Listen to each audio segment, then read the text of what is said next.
Ladies and gentlemen, what's going on? Welcome back to the recap and breakdown. Today we have UFC 312, Plessis versus Strickland 2, which just wrapped up yesterday, February the 8th, 2025. We're going to go through the entire event, starting with the prelims, ending with the main card, and just give some breakdowns on what happened.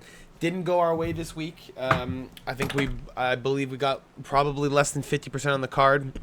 Had some big upsets, and we're just going to talk about that real quick. Had an amazing start to the card, though. First on the prelims, Quillian Salkeld versus Anshul Jubli. Also, if you hear the fan in the background, I have to keep it on, man. I am losing my mind right now. Quillian Salkeld versus Anshul Jubli. Bit of an early stoppage. We got right into the card with an early knockout. 19 seconds into the first round, Quillian lands a devastating right hand over the guard of Anshul Jubli. Jubli looks like a limp sack of potatoes on the way down. Personally, if I was a ref, I would have stopped it on his way down because he looked completely out. And the ref stops it when Anshul is starting to grab a double leg and try and attempt Quillian Salkeld, or attempt to take down Quillian Salkeld. In my opinion, it would not have changed anything. Quillian was about to push Anshul Jubli down and gain full mount. That would have ended the fight regardless. Anshul was not aware of the situations. And on a second note, the ref steps in, stops the fight, tells Anshul the fight's over, the fight's over, stop. And he's still attempting to take down Salkeld, making me believe that he was out and he was acting on instinct. It took about 5 to 7 seconds for Anshul to stop, and when he stopped, he got up and started complaining to the ref. I think Anshul Jubli just got knocked out cold. I think he was a little bit frozen after that Mike Breeden knockout. I think he's a little bit more tentative in his striking. He didn't throw anything. He literally didn't throw anything. There was a nice leg kick to start off the fight with by Quillian Salkeld, and then Anshul threw a jab, missed, and then ate a combination and got knocked out. We're going to move on next in the prelims. Kevin Jose taking on Jonathan McAuliffe at welterweight, and Jonathan McAuliffe makes an amazing UFC debut. He beats the shit out of Kevin Jose, who I thought was going to have the advantage in the striking. Turns out, Jonathan McAuliffe and his left leg have the speed of God.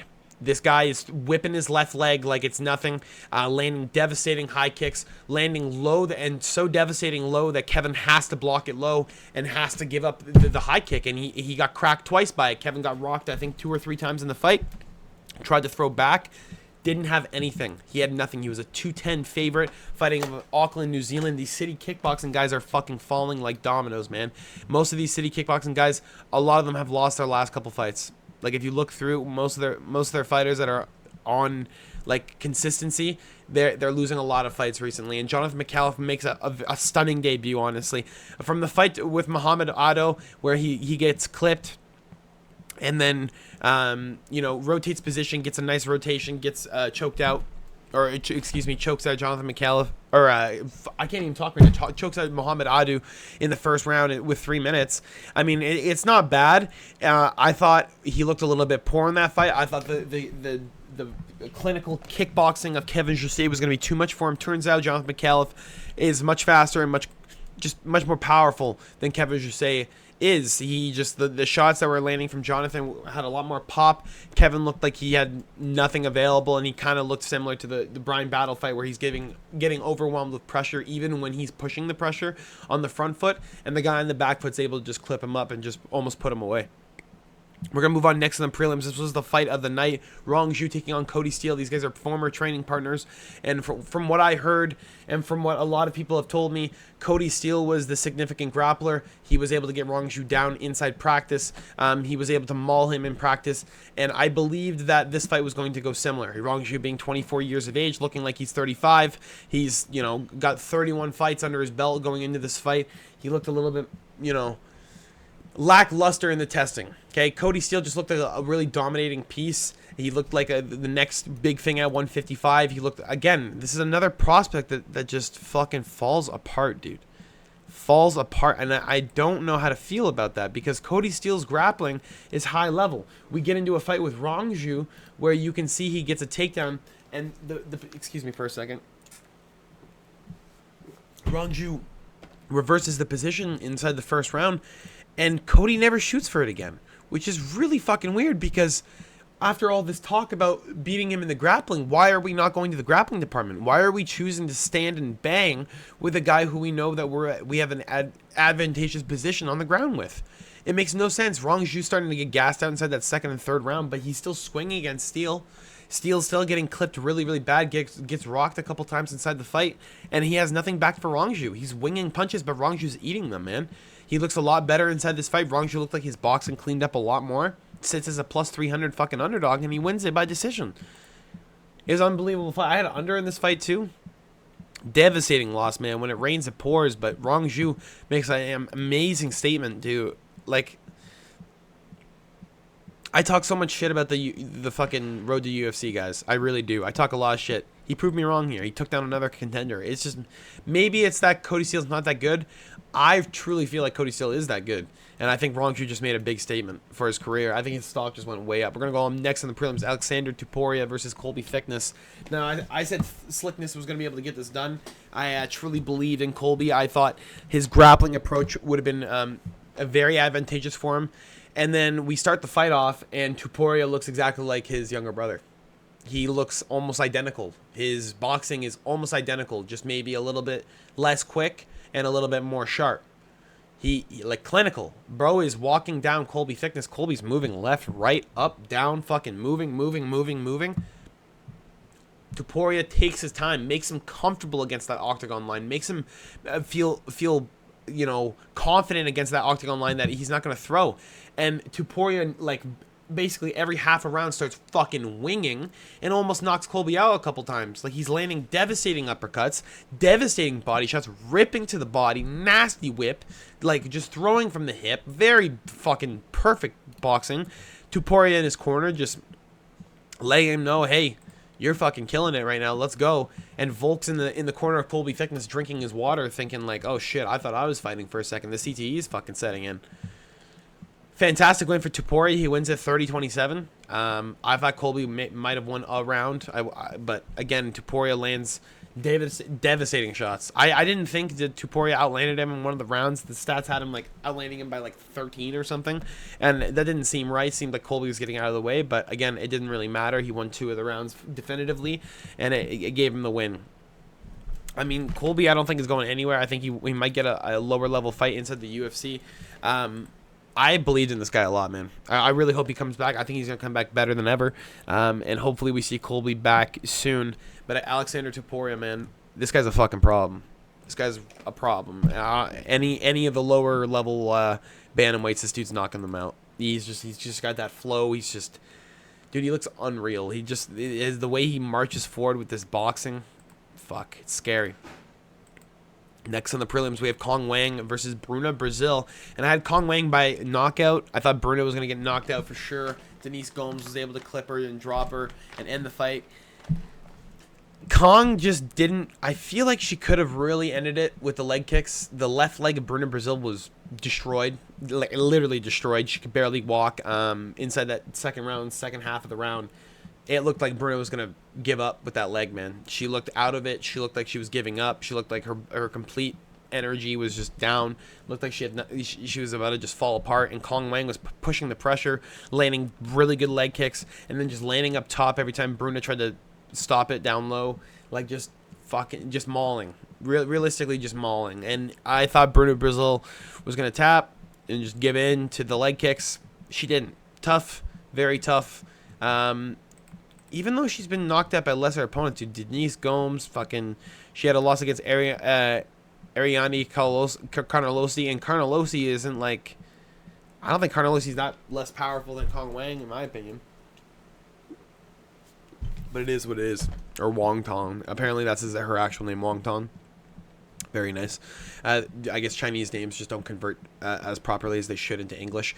Kong Wang gets a good win on her record, though. I mean, I don't know who was betting Bruna Brazil. You got to remember that Kong got caught by that fucking lady, Gabrielle Fernandez. Fernandez was getting pieced up right before that, and, you know, shit happens, all right? Kong gets a decent win, though. Again, just remember, this is UFC 312. The fact that Tom Nolan and Vyacheslav Borshev went to a decision should tell you that these gloves suck ass, okay?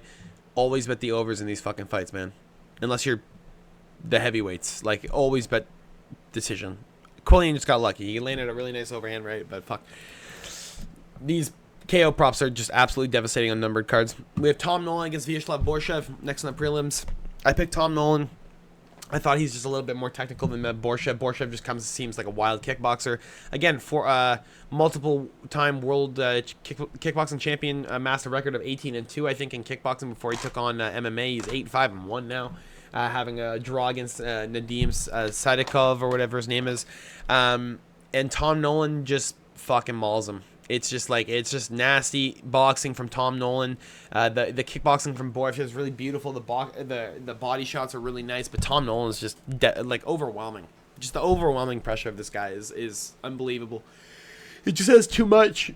He's too tall. Like, he's just too big for the division. Like, this guy is just like bullies the shit out of Borshev. And inside those clinch situations where the knees were coming up top, it didn't really matter for Nolan. Like, you're not getting your knees all the way up there every single time, and Nolan was just giving them right back, landing really, really nice shots. Now, Borshev, a lot of respect for him. He's always a dog, man, in these fights. It's just, when you're fighting one-dimensional and you get taken down, there's not much you can do. Borshev can't move when he gets taken down. He can't. He has a really tough time with it. He can sometimes crawl himself back to the cage, but it leaves himself open to a lot of different things.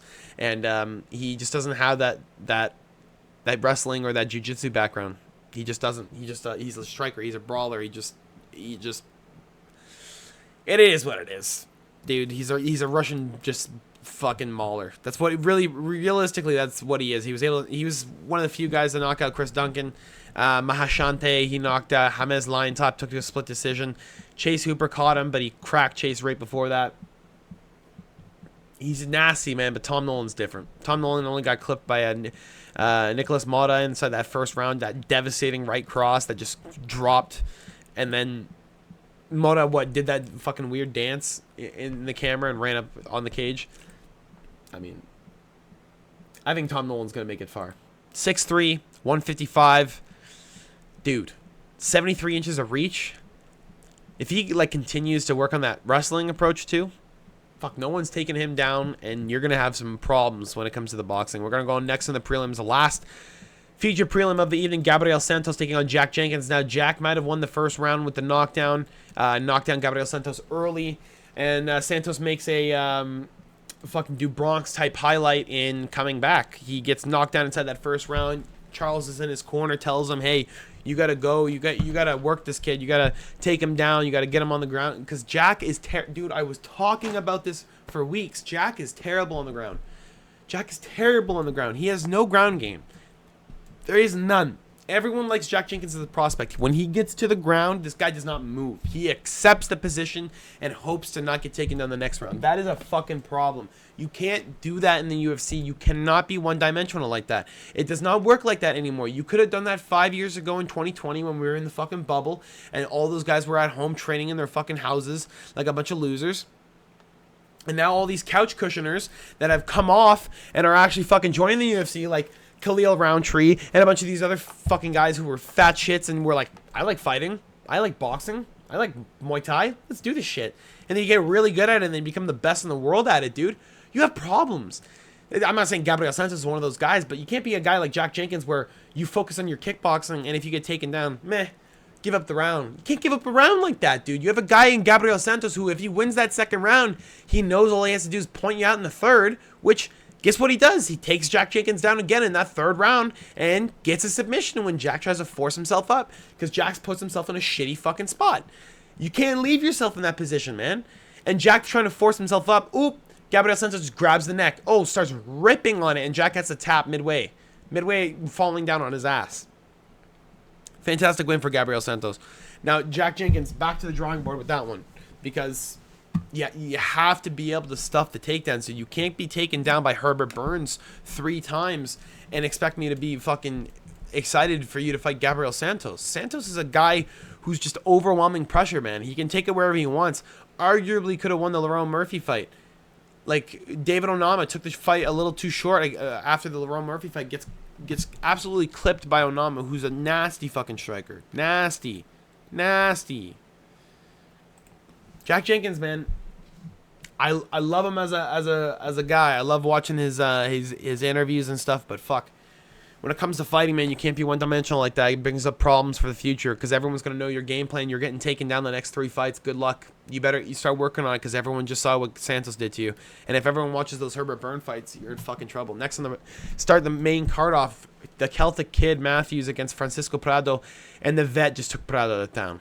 The speed's overwhelming. Prado's not fast enough. He's 22 and he fights like he's 36. He fights too slow. There's a lot of power in his strikes, but he's one-dimensional in the boxing. And Jake is 30 and was able to outbox him. That's a fucking problem, dude. And Jake was mixing it up too, landing spinning back kicks, spinning heel kicks, good leg kicks, crisp boxing combinations. Like, Jake's just too fast. Francisco Prado had nothing for him, dude. There was nothing there. He tried his best. He couldn't get anything started. There was nothing for the Argentinian to do. He had a lot of problems getting into the pocket. He was just getting poked out with Matthews and his long jab. And then when we got into boxing range, it's just too quick. Jake's just too quick. I'm pretty sure he won 30-27 in my opinion. Prado couldn't get anything done. This kid's going to get kicked out of the UFC most likely. Just kind of on a big downfall. The loss to Jamie Malarkey should have been very clear that he has no ground game. He's not quick enough. He doesn't have that fast twitch muscle fiber that you're looking for, especially with guys at 170. You can't just rely on power. It doesn't work like that, and this guy relies specifically on power. I was expecting a little bit better in the ground game from Prado, and Jake Matthews kind of ruled over him this entire fight. Prado got cut open early, bothered him a lot, but again, you can't just rely on the one fucking thing, man. It's similar to Jack Jenkins. Like, this is what I was talking about. Jake is he's just too fast, man. The boxing was just so nice. I loved it. He cracked him a couple times. Could have probably put Prado away, but a good decision win for Jake Matthews. Hopefully we see him again soon. He didn't take too much damage in that fight. He did get cracked a couple times, but looked really, really crisp. I'm sure he'll be back before the end of the year. Next on the main card, we had Jimmy the Brute Crew, who came back after finding God against Hadafel Bellato. Now he 10-8s Bellato in the first round. Bellato gets clipped. Now gets a really, really good lock and attempts to take Jimmy Crew down, makes a big blunder and slips, lets Jimmy Crew get on top of him and just ground and pound until the last 10 seconds of the round, where Bellato basically looks out. He looks out. He got knocked out basically against the canvas. He ate an elbow. Looked like he was out, came back, was holding the wrist of Jimmy. They allowed him to go a second round, and it looked like Bellato took the next 2 rounds just by landing really good leg kicks, and leading into that third round, Jimmy could barely move on that left leg. It was absolutely toast. He asked for a lot of ice on it in that in between the rounds 2 and 3, and Bellato just kind of abused it. I feel like he could have stopped Crute. He definitely could have stopped Crute if he just kept chopping that leg. I think he chose not to a couple of times. There's a couple of moments where 20 or 30 seconds laid past, crowd starts booing because they didn't throw any strikes, and Bellato could have been chopping that leg. He really could have. I think he really could have ended it right there. Jimmy Crute just had nothing left. He was gassed. He used everything inside that first round to try and take Bellato out, and when it didn't go his way, you lead into a second and third round where you're kind of fucked. You're left with no gas. You have Bellato, who's an absolute tank, only been knocked out by Vitor Petrino, and he's going to walk forward. He's not going to stop walking forward, and if you can't knock him out inside that first round, you're probably not knocking him out anymore. Bellato looked a little bit chinny going into that late round, but he took it pretty well, landed good shots, landed... The fucking kickboxing was nice, okay? Jimmy was landing good too. He was still trying to throw that leg that got absolutely beat up. I think that was probably a big mistake by him. Compromised his movement pretty good. I think Jimmy thought he should have won 29-27. It just didn't happen.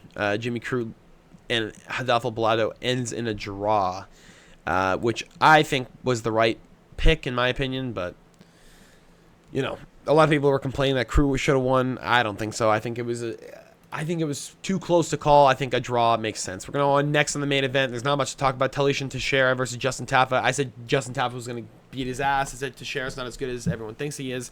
The 6'7" bear moth just kind of walked forward and just fucking beat the shit out of him. Pushed Tafa against the cage after a couple nice leg kicks. And I think it was a high kick too. Tafa pulled up his shorts.